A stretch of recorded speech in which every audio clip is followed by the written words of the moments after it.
Thanks a bunch, Rachel. We continue with our discussion with presidential candidates on why they want to become the next occupant of State House. And tonight joining me is retired Major General Benon Biraro. He is the president. You are the party president, and you're also the presidential candidate of the Farmers Party of Uganda. Good evening, General. Good evening to you. It's your first time at politics as it is. You have been a serving army officer for quite a bit of time. Yes. What's it like for a novice politically like yourself? How are you finding the ground? No, not a novice. When we went to the bush long ago and we became political actors. So it's not a novice. How about politics as you are doing it now? Going out there, campaigning, asking people for votes. It's the first time you do this? Yes, it's the first time I'm doing this, but it's normal. It's normal. It's normal. All right. We are going to discuss a little bit more about your agenda for this country, but before we do that, let's just take a quick look at this clip. Looking for a way of partnering with the majority of the people, minus religion, minus tribal differences, minus everything. This is why I took to the Farmers Party. They are farmers all the way from Kisoro to Kidepo, from Majanji to Koboko. Those are farmers. I pray that by the end of this campaign, I will be called Mr. Maputo, or the campaign, the word Maputo will change the whole campaign trail. I don't like it. Every day kugenda mu musingi gwa Bible nga bw'embuulira naye ekyensiyaga sijja kukitwala nga Uganda nzeka sikyagala nja kukitwala ku regional level nja kugenda ngambe aba Kenya, Tanzania, Rwanda, Burundi ne Uganda ffenna tuteekeko position emu ku kyebisiyaga lwakuba bw'okikola nga Uganda amawanga gakwa isolatinga business yone zifa ebirala nebifa ate nosigala ng'oliwo omu. There you are, Mr. Maputo. He would like to be referred to at the end of this campaign. Major General Benon Biraro. I hold in my hand a copy of your manifesto. It's a little book with a couple of things. I was trying to ruminate over what's herein. It's about 10 pieces of paper. Of course, the first bit of it really is the ideology of your party, the mission, the objectives, and so on. The real manifesto really occupies these two little pieces of paper. Now, I know that oftentimes less is more, and one does not have to have a voluminous book, 1,000 pages for a manifesto. But looking at this is your agenda for Uganda, two small pieces of paper. And I'm wondering, is this man serious about becoming president of Uganda? Oh, this was about the readership. Comprehend it, because Ugandans, I know how they read. You do a lot of voluminous books, but it doesn't entice them. I wanted something small that they could read in a short time and comprehend. Two, the objectives carry more weight than the rest, if you see. The objectives. Why? Because I intend to run a unity government. I intend to run a unity government, all political parties contributing to that. A lot has happened in the last 30 years. We will need more consensus in looking at the constitution, looking at... So, this is why I brought the main points of my manifesto actually are in the objectives. And then, of course, we have the things that we intend to do. All right, we are going to actually get to those things. We'll try and see which ones we can touch on as time does allow. The most important was, if you are to run a unity government, other parties will also contribute as part of your, bring their manifestos, and we look at the main elements, and we see what to do. Because I believe Uganda needs a unity government after 30 years. All right. You talk about 30 years, and you say you were actually the first to oppose President Museveni even before Dr. Kizza Besigye did in 1996. You opposed, his way of doing things. This is modus operandi, generally speaking. Yes. But it's the first time that you come out to say you are opposed. Why has it taken you donkey's years to come through? No, I was a serving soldier. I was a serving. You retired a long time ago, too, in 2008. No, I retired 2013. Not 2008, No, General. it's 2008 is when I left the African Union.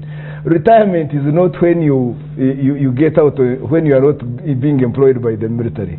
It's the day they say you can get out.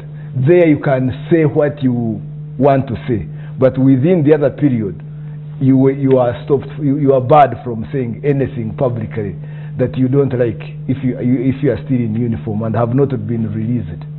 You are so in love with agriculture. It is actually what you're putting at the fore of your campaign agenda. Why is this so important to you? Or the people who built Kampala, all we see, all that has been there, were done by farmers to businessmen. The businessmen came and built this. But now they have become very, very poor. So this is why we see the economy not peaking. Actually, for the business community, I am going there to create market for them. To create market. The majority of the people. This again is what the gist of the Maputo declaration. African leaders, you are lying to yourselves if you think that you will ignore the majority and then you have the economy booming and coming. It is in part, it's a fallacy. It can't happen. So this is why I'm saying, what single key can we get that would kickstart everything? And this is where I went to the farmers. So I'm looking for something that will drive the whole economy. And looking at Uganda's advantages across the board, agriculture is still the first thing to start before you run to other areas. General, some people will say that you make a very good minister for agriculture. You don't make a good president. How do you respond to that? No, I am a good strategist for this nation. It is about strategy. What I'm talking, I know. People don't know about tactics, operational level, and strategy. So somebody said, oh, you're talking agriculture. How about nuts? How about these others? I looked at him and I said, well, look again. Strategy is the ABC to Z of any operation. And this is why I'm doing that. When I say, if you empower the farmers will purchase from the traders will purchase from industry. You have industry running and providing jobs. You have commerce doing its best, and then you have the agricultural community happy and living well.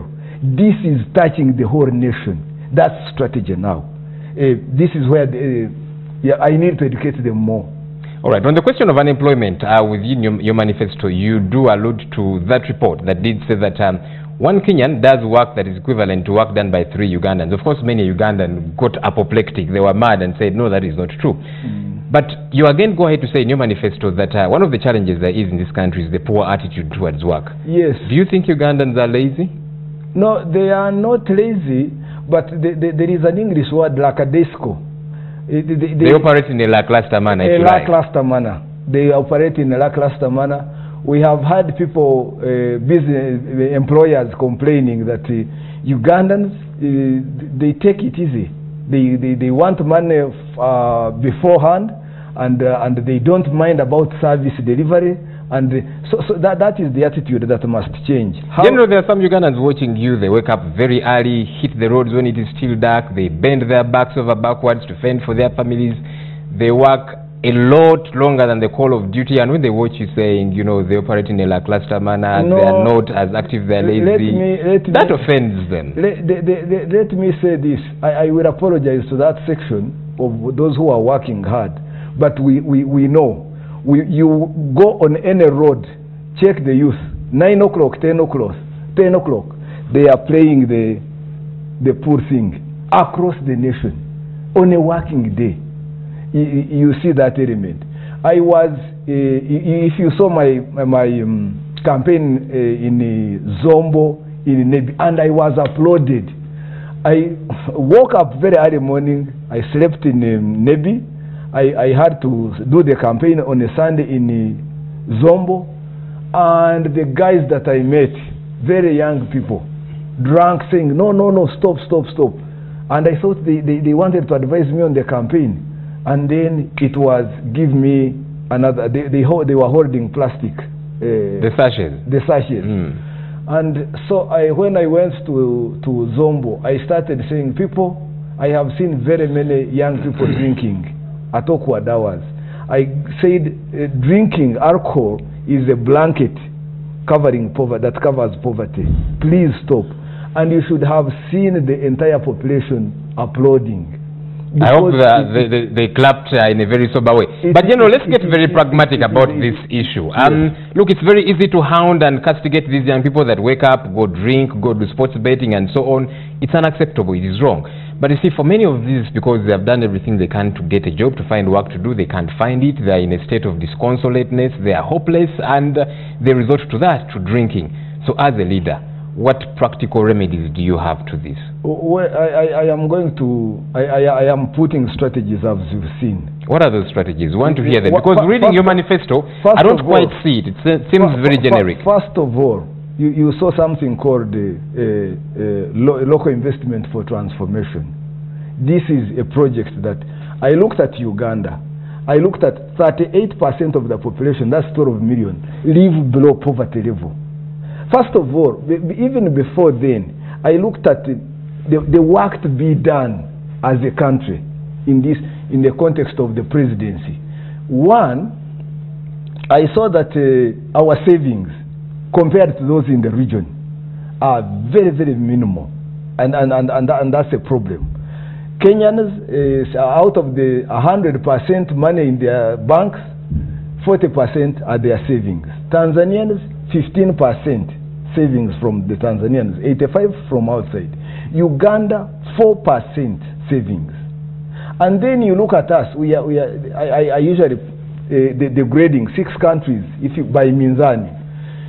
Superpowers, we are not there. Industrial powers, we are not there. Developing countries like China, India, Brazil, Saudi Arabia, those Kuwaitis, we are not there. Poor countries like Kenya, we are not in that category. Kenya, Nigeria, Angola, whatever, we are not in that one. We are heavily indebted poor countries. And then when you compare the statistics, terrible. So you look at it and say, hey, what can get us out of this dire condition? After Uganda, you go failed states. You go to failed states. So the situation is very serious. And I look at it and I see other problems coming. Global warming. The world was screaming in Paris. You couldn't see very many Ugandans. General, sorry to cut you short. You're saying too many things, global warming and heavily indebted. I want to hear a practical solution to unemployment. In the 15 minutes. So when I looked at that, I said, one, using government revenue, targeting youth employment. But secondly, using the Lift Uganda approach. Ugandans, I got 20% of Ugandans who could contribute to this fund. I talked extensively about this. Raising $3 billion internally, $3 billion every year to invest in this economy and provide jobs. And it is a very, very easy approach that I championed. So you're going to do what is something resemblant to a TAFARI, reach out to Ugandans who are able to pull money together and then invest? The TAFARI, you don't follow the money. This one is their equity, and it is attractive, and it will every year raise $3 billion. That one will provide over 500,000 jobs in 2 years, because the starting one we see less, but in 2 years we are in 500,000 jobs. In more than that, we will be taking on more youth. So it's very complete, it's well written, it's a good program. Some will say that that's nebulous, it's not clear. Get money from this one, put it into the economy, and then 500,000 jobs do sprout up. The specificity is really not quite there. It was very comprehensive. I think I need to take you on board, because I took this program to Makerere University. I took it to the former minister Saida Bumba wanted it running. Countries wanted it as a Commonwealth project. It is comprehensive. I have it. I will introduce it, and it will give a lot of jobs to the youth. Let's talk a bit about democratic governance, which is one of those areas that you raised in your manifesto. You say that you would want to see Ugandans celebrate Uganda first before they can celebrate their tribes. You talk about Uganda, you know, becoming tribalistic, people putting their tribes before and so on. Do you think we are as tribalistic as you say we are? And how do you hope to remedy this? The process of nation formation is not complete yet. We are still Banyankore, Baganda, Rugwara, this and that. So how do you break out of that? It is when the state institutions serve all. For instance, get any Ugandan going for the call for jobs, they appear, then one takes the job and others don't. You will meet them saying, oh no, don't you know the corruption? The other tribe did it, this, that. They have not come to trust that there are systems that merit matters in this country. They have not. And this is part of the institution building. We must create institutions that are credible, where merit comes to the front, and people will say, thank God, if I'm going to court, I know justice, I'll get justice. If I meet the police, I'll get. If I get this institution, I know they will consider merit. This is what I intend to build. On the issue of corruption, and I want to quote you on this. This is what you say: within 3 years of my presidency, there will not be a whiff of corruption in Uganda. A whiff is a smell. You say that there will be no smell of corruption in Uganda. Now, again, that sounds ambiguous because everybody and their mother says that. So when you say there will not be a smell of corruption in 3 years, get to the details. How is that going to happen? In the first year, I want to take an educative approach, educative and punitive approach. My approach is building a campaigning style for the corrupt and those with those tendencies. And I want to put it, I am still talking to the environmentalists. They are trying to say putting it in Kidepo National Park but that's the location I want that school to be. The school for those who are convicted of corruption and so on. No, it is a school. So when we see that you have tendencies of corruption, we decide on the time that you need to spend in that school. And then we send you there with the vacancy, go to that Kidepo school. Not only that, public service. Somebody is fond of saying, I use the case of cement with sand, adulterating stuff. Oh, we get him. Go there. We decide on the period that you will stay there. If we start taking that action, and Ugandans going to stay there to learn how to do service, genuinely, they will change quickly. General, is that not reactive? You get people that have stolen money, that have siphoned money away, then you take them to Kambiri. No, how about the preventative? Would like to hear that, because you see, challenge usually is money is stolen and people are arrested. Sometimes it's not recovered. Those who have stolen and it's known, it's Ruzira straight. Those they got serve a sentence.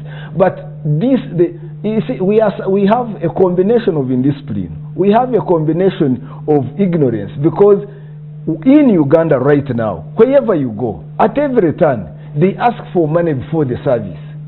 And so we want to take an administrative, an educative approach to say what tendencies does Beraro or Joel have at his place of work.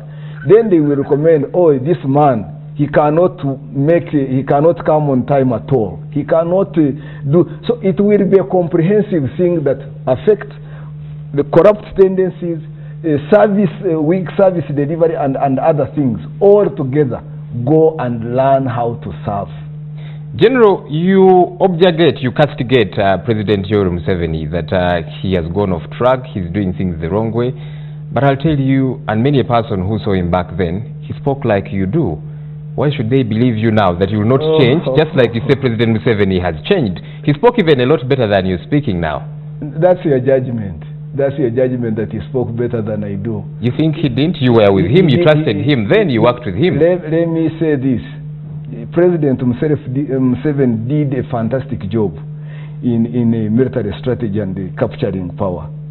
He had a wonderful opportunity. We went young following him, and we thought that he was going to turn this into a model democracy, Uganda, that all countries would envy. That was our dream. But since that time, you see, the one of the he has done and said many things, but when a leader cannot follow his word, I will resign. I don't come. We don't have a Morka chief in my area. I'm not interested in power. I will not be here in 1999. I was scared. I went to him in 1996 and I said, "Hey, you are about to go according to your word. You are about to go, but we have not put the democratic infrastructure is not in place yet, Mr. President. What are you leaving?" Because I thought he was following his word, man. He has said that many times. He has said that many times. So when a leader does not follow what he says, it can be a campaign, it can be anything. You give up. He doesn't mean it. He will say it, but he doesn't mean it. Bottom line. I hope some don't think the same of you because you're talking good. But General, some will look at your track record and say, this man has not held so many or so serious a position of leadership, and all of a sudden he wants to become president of Uganda. That's huge to try out for a start. Let me tell you what.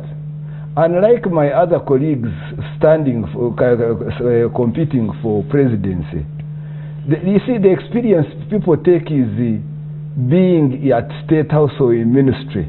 But when we put that to a minzani, a measurement, this has left us at HIPIC level. So that's not a very good record to talk about. Uganda is a heavily indebted poor country, close to a failed state. So if they had a record of saying we did this, this and that, I sing Museveni's praise on security all the time, everywhere. That he did. But when I look at the economy, when I look at unemployment, when I look at corruption, when I look at service delivery, hospitals and whatnot, what record is there to boast about? That's nothing. Looking at your rallies, General, and look, I know that crowds are not anything to go by, but sometimes you just have, a few people here and there and all. What percentage do you think you'll garner on February 18th? Well, that's now the press. The press. And we need to wrap this up. Time is going. The press has been miserable in understanding what we do. These other candidates have money, a lot of money, so they gather people in one place. They ferry them. They ferry them. Candidate Museveni, candidate Mbabazi, yes, candidate Besigye. You're saying all of them ferry they people. Ferry. Do you have evidence to this effect, General? Yes. Vehicles go. So what I do, I do 6 rallies in one district, and I meet people in different areas, and I don't complain anymore because I had wanted the press to cover those, but when you total what I cover in those different places, you cover a lot more than they cover. So what percentage points do you think you'll get? Well, a lot. Let me wait for them to say. But I know I will not be down. I'll be very up on the scale. Okay. We wish you all the very best. Looking forward to the presidential debate. You're showing up for that, aren't you? I think I will. You think you will, or you will? I must. I'm there. All right. We look forward to that. That's why I've come back from Navy for a few preparations. Then I'll be there.